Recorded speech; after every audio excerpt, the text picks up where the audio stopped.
kau hinakan siapapun yang kau kehendaki.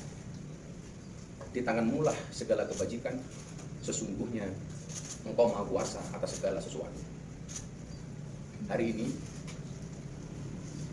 dengan segala kerendahan hati dan ketulusan, dan dengan penuh kesadaran, saya ingin sampaikan sebuah keputusan yang telah saya renungkan dengan sangat mendalam. Setelah berdoa, bermuhasabah, dan istikharah, saya memutuskan untuk mengundurkan diri dari tugas saya sebagai utusan khusus Presiden bidang kerukunan beragama dan pembinaan sarana keagamaan. Keputusan ini saya ambil bukan karena ditekan oleh siapapun, bukan karena permintaan siapapun, tetapi keputusan ini saya ambil karena rasa cinta, hormat dan tanggung jawab saya yang mendalam kepada Bapak Presiden Prabowo Subianto serta seluruh masyarakat. Sekali lagi saya ulangi,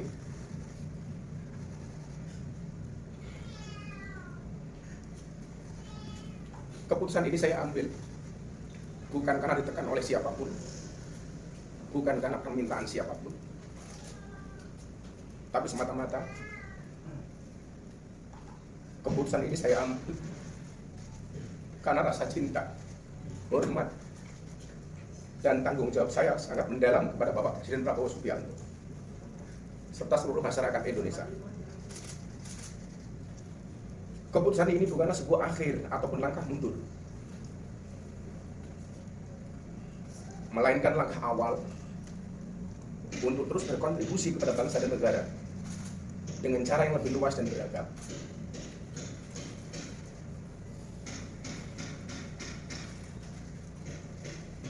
Seorang berjiwa kesatria pernah berkata,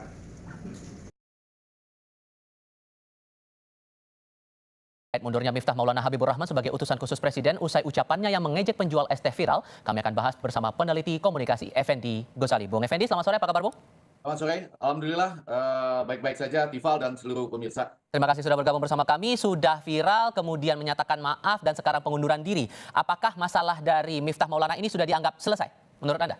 Oh ya, pertama kita harus catat bahwa ini pengunduran diri tercepat mungkin ya di Republik Indonesia ya setelah diangkat, karena itu tentu juga ada dimensi tanggung jawabnya dia. Dalam hal ini tentu kita harus menyatakan ini sebagai sesuatu yang terhormat ya, bertanggung jawab lalu mengundurkan diri. Nah, untuk langsung kembali ke pertanyaan Tifal tadi, saya mau mengatakan ini kan ada berbagai sisi. Sisi yang pertama adalah bahwa communication is irreversible, memang tidak bisa ditarik begitu saja setelah terjadi, dan yang kemudian sisi lainnya atau sisi B-nya kan biasanya kita menginginkan melihat adegan itu secara utuh ya. Jadi artinya setelah berbicara dengan penjual teh itu misalnya, apakah betul gambar itu dipotong secara tidak lengkap misalnya. Tapi sampai saat ini kita belum pernah melihat gambar itu secara utuh. Maksud saya Tifal, mungkin saja ini tanpa bermaksud menambah kesedihan ya bagi Gus Miftahnya. Mungkin saja kan sesudah ungkapan itu ya, sesudah ungkapan yang dianggap mengolok penjual ST itu ada kalimat misalnya, saya guyon loh mas, gitu loh Tifal ya. Kemudian maaf tadi saya guyon, ya sudah ST-nya sekarang saya beli misalnya. Jadi semacam klarifikasi begitu ya?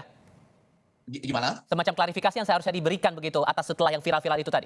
Ya, ini persoalan yang selanjutnya itu persoalan empati dan simpati gitu. Dan ini bisa dibandingkan dengan misalnya kiai atau pendakwah lain. Misalnya kalau Abdul Somad itu pernah menghadapi yang seperti ini, terus dia bilang nggak apa-apa, terus saja jualan ya, mainkan itu, begitu bahasa Sumateranya, mainkan itu terus saja jualan, saya bayar dari sini, kurang lebih begitulah gitu ya. Jadi kalau ini tidak berhenti pada olokan saja, tapi misalnya tadi dilanjutkan dengan mohon maaf lo ya mas, terus gak apa-apa saya beli dari sini misalnya. Jadi ada sambungan yang mengandung tadi simpati dan empati. Itu kan yang muncul di antara teman-teman netizen. Jadi kita harus menghormati kedua-duanya, yaitu bahwa Gus Miftah sudah mengambil kebijakan ini ya, artinya sudah mengambil putusan setelah berdoa katanya bermuasabah dan beristiqorah. Tapi pada bagian lain kita juga harus menguji netizen yang tetap mengingatkan bahwa di media sosial, apalagi ketika Anda punya jabatan tertentu, simpati dan empati terhadap ini harus hati-hati juga menggunakan ya. Ketika itu diperbaiki, sebagai rakyat jelata juga menimbulkan masalah kemudian kan. Jadi ini intinya seluruh warga negara Republik Indonesia itu memiliki kedudukan yang sama lah dalam kesempatan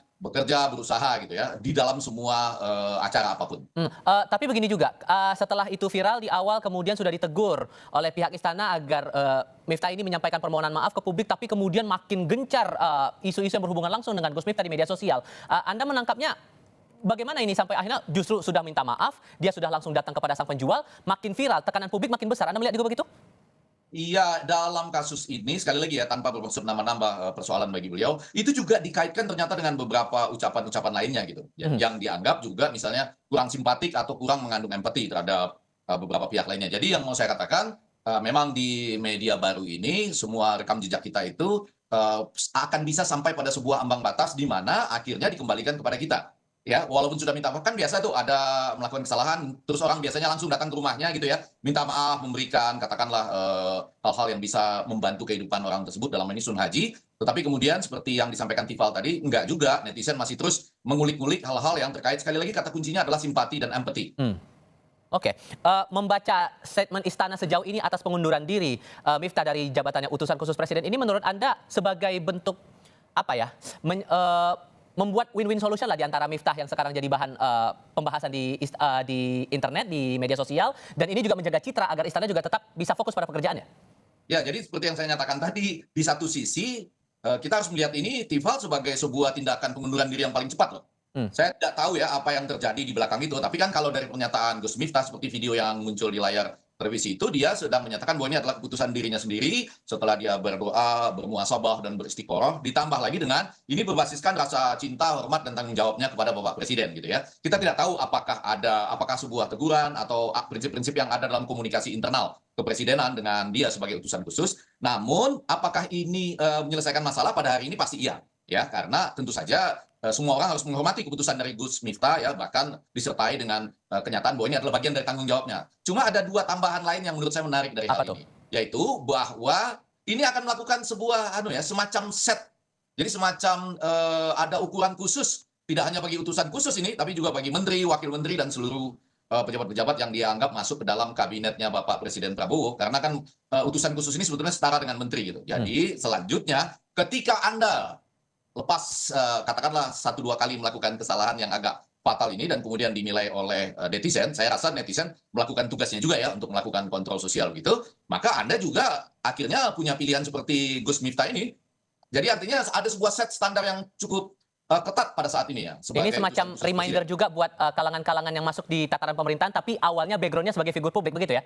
Ya, karena sekali lagi lepas dari ucapan yang mungkin kebetulan tadi ada salah ucap terus irreversible, tetapi juga ini pemerintahan ini kita lihat memang segera berhadapan dengan simpati dan empati publik ya terhadap hal-hal yang dikampanyekan sendiri. Anda tahu bagaimana makan bergizi gratis itu kan pasti bagi warga negara yang membutuhkannya. Dan lebih daripada itu, saya rasa pada saat ini akan juga muncul sebuah standar yang tinggi dan ini bisa juga kita sambut gembira bahwa sekarang perhatian orang terhadap rakyat kecil ya, itu terhadap mereka yang berusaha seperti penjual ST dan semuanya itu juga sekarang menjadi semakin tinggi ya ketika dia berhadapan dengan utusan khusus presiden. Ternyata presiden kita dan masyarakat kita, netizen kita memilih berpihak pada penjual ST misalnya. Ini kan juga suatu fakta. Sudah kami tangkap poinnya di situ, Bung Effendi Ghazali. Terima kasih banyak sudah berbagi pandangan bersama kami. Saya selalu